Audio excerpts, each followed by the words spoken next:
think they want me to keep on going.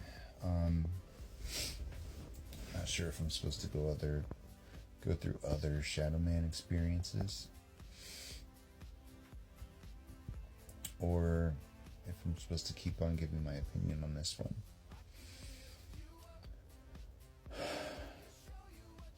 Historically speaking, a lot of people have described shadow paralysis as a black cat sitting on your chest. I haven't experienced that necessarily. This is the first time I think I've seen a cat as the Shadow Man. It wanted nuzzles, attention, purring, like that kind of stuff. Brand new. After the Fatal Attraction kind of like hug from my previous ex's mother, that wasn't her. Inducing the paralysis through physical touch. One time when I was in Georgia, I nodded off, fell asleep, whatever, and I was in that kind of half-sleep limbo state, and I felt my arms like being crossed over my chest and my back like being picked up, and I was being moved. It felt like I was floating. And I realized what was happening, but I couldn't move and I couldn't speak, just like tonight. And I used that mantra that I use, and it didn't work. The first 3-4 times I had to keep on saying it, and every time I'd say it, I'd get a little bit more intense, a little bit stronger, gathering willpower until eventually I could scream, because when I finally broke my mouth open, it was a scream. I had, my ex thought it was just night terrors, but I don't know how much I actually told him. I might not have told him anything. I might have just not explained. I screamed.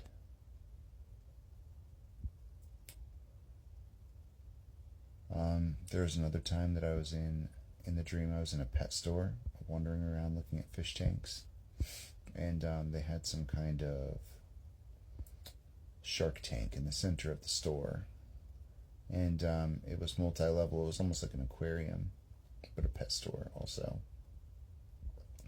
And I went down to the lower level, and I just felt it start up like a jolt from my toes. And that was the paralysis kicking in, and it happens gradually sometimes, where it'll start off as like a ringing in my ears, blood draining from my face, disorientation, stumbling. I'll fall to my knees and then fall either on my back or face forward. In this dream in the pet store, I fell face forward with my cheek just on one side, and then I'm looking up at the shark swimming around in the water. And then Shadow Man comes like bending over the top of my head, so like he would have been here, leaning over this way and looking down at me, like Spider-Man Mary Jane kind of like vibe. And I never broke out of that one. That one I just had to wake up from. But I didn't know he was there until after I'd already gone into full paralysis.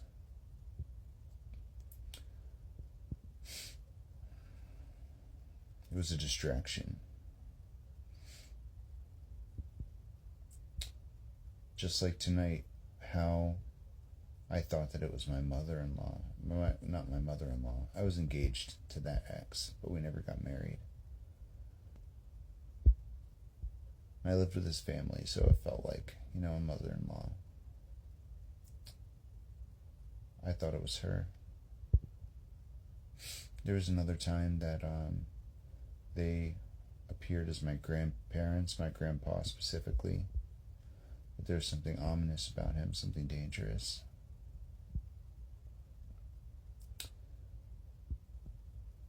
And I never went full paralysis in that dream, but I remember I was avoiding him the entire dream. I was trying to get away.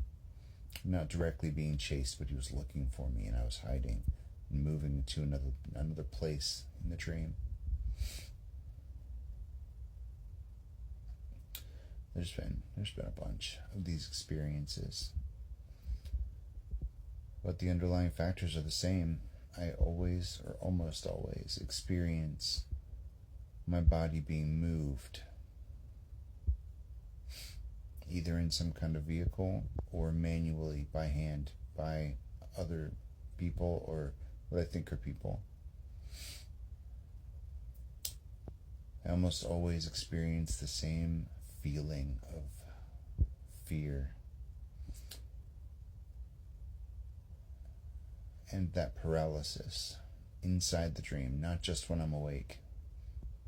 Some people will describe it as being awake and being fully paralyzed, and that's happened to me too. But a lot of these things, it happens in the dream and then it happens in your body.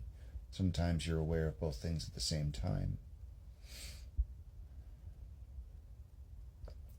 And then the actual shadow man, which doesn't always appear as a shadow man. Sometimes it's something else, but I know what it really is. And then there's that cat.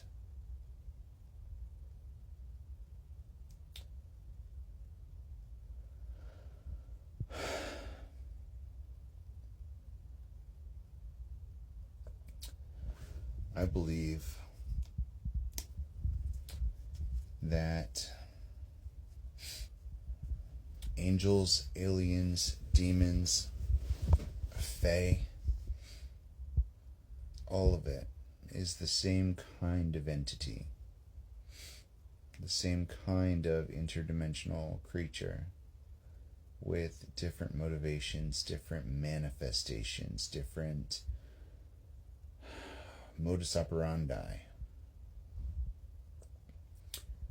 I think that some of them are on your spirit team, helping you out. I think some of them are maybe taking you off somewhere to study you. It makes you wonder, you know. I've never really put much stock in the whole abductions thing, and I've never had physical reasons to believe that I've been taken anywhere or anything's been done to me.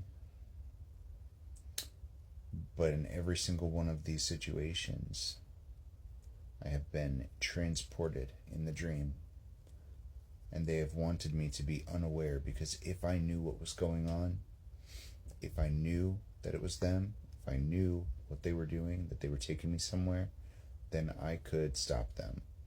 Their goal was to keep me in the dark, to appear as something else, so that I wouldn't think to stop them until it was already too late, until I was already paralyzed, till they could put me back in a state where I wouldn't realize what was happening. Because once you know what's going on, you can break out of it.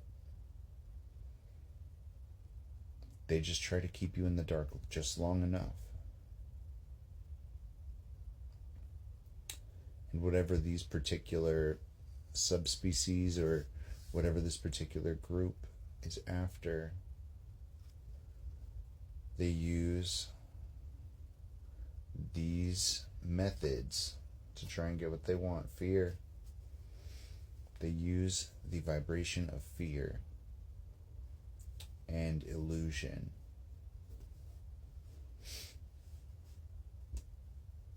And I don't know if they actually have ill intent towards me or not.